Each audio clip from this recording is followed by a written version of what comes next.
Hey everyone, I'm really excited to launch Bob's Chord Academy September 20th. It's going to be really exciting. And tonight I thought I would just show you some of the things that you'll be learning once you're in the academy. So you have something like a D7, sharp 9, sharp 5, and this little technique I like to call sitting on a voicing, which I'll explain a little bit more in just a minute. But you can use a D in the bass, or you can do an A flat in the bass, which also changes the chord. Now it's an A flat 7, sharp 11 on top, which is really nice. But sitting on a voicing is simply this. You learn a voicing, and then you practice the same voicing, sometimes in half steps. So I'm going, and sometimes I'll do whole steps. And you can even play songs. Mary had a little lamb.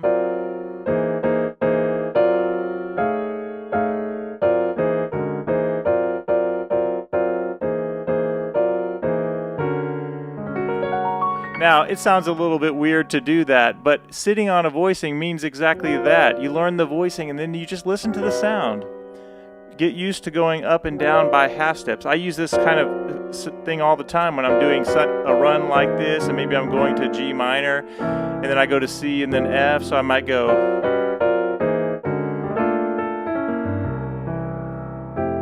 something like that for a 2-5-1 in the key of F. Now let's build the voicing. So 3 of a D major scale, the flat 7 is a C, and again, how do you find the flat 7 of any major scale? Just go down a whole step. So 3 of D major, flat 7, sharp 9 of the scale, sharp 5 of the D major scale, and your root is on top. Now notice a couple of things. The top chord is a B flat triad in second inversion. My favorite inversion of a triad is the second inversion triad. But notice a couple things. My third and my flat 7 is part of the formula in the left hand, and in my right hand I'm doing the sharp 9, sharp 5, and the root, which is a B flat second inversion triad. But my root is on top, so whatever key I'm in, I say, all right, my D is going to be up on top for the key of D, for D7, sharp 9, sharp 5. So you're just using this formula to make sure you're on the right notes. So you have D7, sharp 9, sharp 5. Now if we go up by a half step, now we're on an E flat 7, sharp 9, sharp 5. So there's the third of the E flat major scale, that's the flat 7, and the sharp 9, and the sharp 5, and the root on top. Let's go down a half step. Now, a couple other things that you need to know is when you're sitting on a voicing, sometimes I like to do this. I'll play the D7, I'll play the chord, I'll go up a half step. You guys know I like the up-down approach. So up a half step, back down, and then down a half step. And I also use these triads to practice playing arpeggios up and down the keyboard. So if I learn this on D7, I have a B flat 7, sharp 9, sharp 5.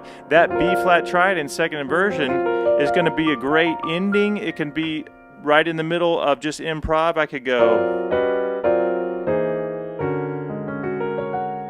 And now that's a G flat triad in second inversion. So we're sitting on this voicing, we're just listening to the sound. And once I get comfortable with that, I might go down to another half step. And then I would just make sure I know where I am. I'm saying, okay, the C is on top, so that's my root of the chord. And I do C, my 3, flat 7, sharp 9, sharp 5, and my root. So I get used to that. And then as I look at this, that's an A flat triad in second inversion. So as I go up and down, I have that triad that I can use to go up and down the keyboard. So then I'll go back to where I was at first. D7, sharp 9, sharp 5. Maybe in whole steps. Or maybe in half steps. I love that sound. Sometimes I'll play the D. I can also go up to the tritone, which is the sharp 4 away from the major scale. G, and go up a half step, and now you have A7, sharp 11. Or more precise would be an A13, sharp 11. Isn't that a nice sound right there? Let's go back to D.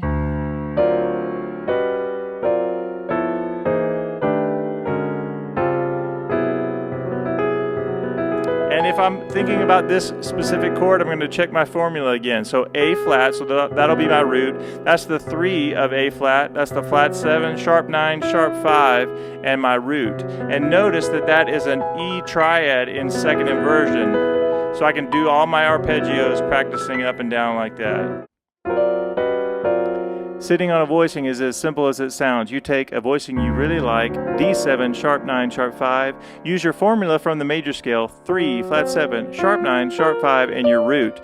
And I'm going to go up and down by half steps. This really builds a lot of confidence when I say, all right, D7, sharp 9, sharp 5, 3, flat 7, sharp 9, sharp 5, and root. And I'm going to take my time going up a half step. Now I'm E flat 7, sharp 9, sharp 5, back down to D7, and guess what? If I go down another half step, I'm in C sharp or D flat, but I'm still thinking about the formula, 3, flat 7, sharp 9, sharp 5, and root.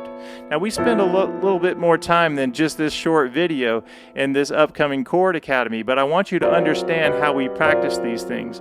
So if I'm using this chord in the context of a tune, I might end with that, or I might do it as an introduction, but notice that the top of the voicing is the root, but also what about the middle note in the right hand? That helps outline that that is the B flat triad in second inversion, B flat, D, and F.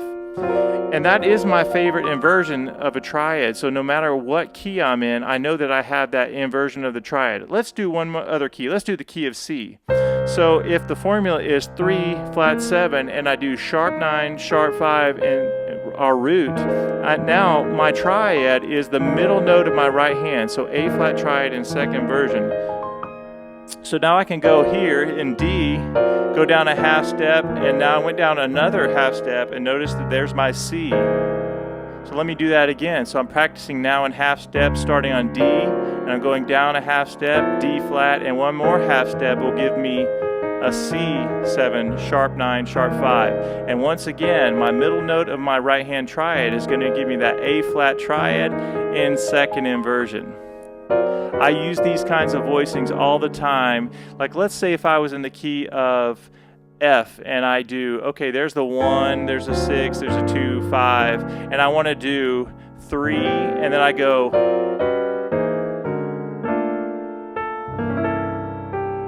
see what I did there? I did the 6th chord, D, up a half step and down by whole steps. So just some fun things you can do, but sitting on a voicing, there's no pressure. You just learn each particular voicing. So knowing these techniques, you'll be able to play every voicing that we do in all keys and also give you context to know how to use it over any kind of song. I would love to get your feedback on this idea of sitting on a chord.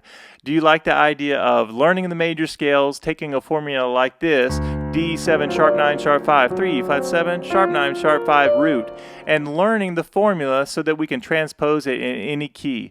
That's the beauty of learning our major scales. We learn formulas, our major scales, and we can play anything in any key. I hope this has helped you, and I'll see you guys in the next video.